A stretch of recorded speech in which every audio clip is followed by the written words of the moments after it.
বাবা, আমাকে একজোড়া ভালো শাঁখা দাও না। মা, তোমার হাত তো দেখি একেবারে দেবীর মতো। মা, তুমি কি সাক্ষাৎ জগদম্বা? আমার শাখার টাকাটা দিয়ে যাও।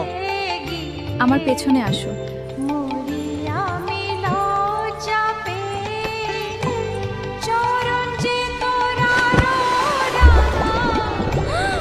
ঠাকুরমশাই, সর্বনাশ হয়েছে, তাড়াতাড়ি আসুন।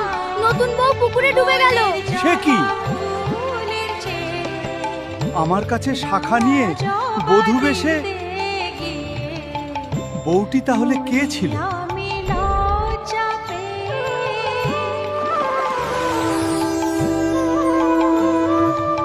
কিরে, আমাকে আর শাখা দিবি না?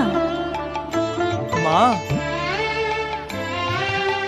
তোমাকে আমি চিনতে পারিনি।